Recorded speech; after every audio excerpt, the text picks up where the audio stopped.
இயக்கர் ஒரு ஹோட்டலுக்கு சாப்பிட போகிறாரு. அப்போ சாப்பிட்டுட்டு இருக்கும்போது ஒரு பொண்ணு அங்கே கிழிஞ்ச ட்ரெஸ்ஸை போட்டுக்கிட்டு மாவாட்டிகிட்டு இருக்கு. அந்த பொண்ணை பார்க்குறாரு. அந்த பொண்ணோட கண்களில் பயங்கர காந்த கண்கள் மாதிரி இருக்குது. அந்த பொண்ணுகிட்ட போய் என்னோட நீ வேலைக்கு வரியா, அவனுக்கு நல்லா சம்பளம் தரேன்னு சொல்லி சொல்கிறாரு. அந்த பொண்ணு தன்னோட எளிமையை உணர்ந்து சரி நான் வரேன்னு சொல்லி வருது.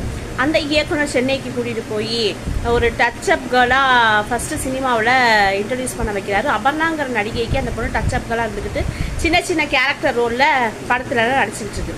ஆனால் அங்கே வந்து இயக்குனர்கள் இந்த பொண்ணை பார்க்கும்போது இந்த பொண்ணோட கண்களுக்கு ஏதோ ஒரு வசீகரம் இருக்குன்னு சொல்லி அவங்க படத்துலையும் சின்ன சின்ன சான்ஸ் கொடுக்குறாங்க. அதுக்கப்புறம் பெரிய படத்தில் அந்த பொண்ணுக்கு ஒரு மேஜர் ரோல் கொடுக்குறாங்க. அந்த படம் பேர் என்னன்னா வண்டி சக்கரம். அந்த வண்டி சக்கரம் படத்தில் நான் நடிக்கிற அந்த பொண்ணு நிறைய பெரிய பெரிய ஹீரோக்கள் ரஜினி, கமல், சிரஞ்சீவி படத்துலலாம் அந்த பொண்ணு பயங்கரமாக பர்ஃபார்மன்ஸோட நல்லா சூப்பராக நடிக்குது. இந்த பொண்ணோட பாட்டு இல்லைன்னா அந்த ஹீரோவோட படமே ஓடாதுங்கிற முடிவில் அந்த இயக்குநர்கள், தயாரிப்பாளர்கள்லாம் அப்படி இருக்கிறாங்க. ரசிகர்களின் கனவு கனியாவே அந்த பொண்ணு இருக்குது. கிட்டத்தட்ட ஒரு 10 வருஷமே இந்த சினிமா கோலிவுட்டையே தன்னோட கைக்குள்ளே வச்சு பாக்ஸ் ராணியாவே மனம் வந்திருக்கு. யார் அந்த நடிகைன்னு தெரியுமா? அந்த நடிகையை அறிமுகப்படுத்திய இயக்குனர் யாருன்னு உங்களுக்கு தெரியுமா?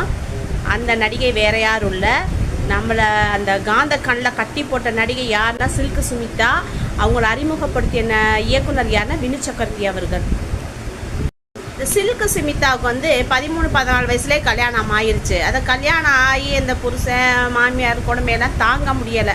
அதனால அந்த ஏழ்மையில தான் அந்த ஹோட்டலில் வேலை பார்த்துருக்கு. அதுக்கப்புறம் வினு சக்கரவர்த்தி அவர்கள் அந்த பொண்ணை கூட்டிகிட்டு வந்து டான்ஸு, ஆக்டிங் எல்லாமே சொல்லி கொடு ஒரு பெரிய ஆளாக உருவாக்கிட்டார். ஆனால் இவ்வளோ 450 படம் கிட்ட அந்த பொண்ணு நடிச்சிருந்து கடைசியில் நம்மளை விட்டு பிரிஞ்சு போனது இன்னும் வருத்தமாகவே இருக்குது.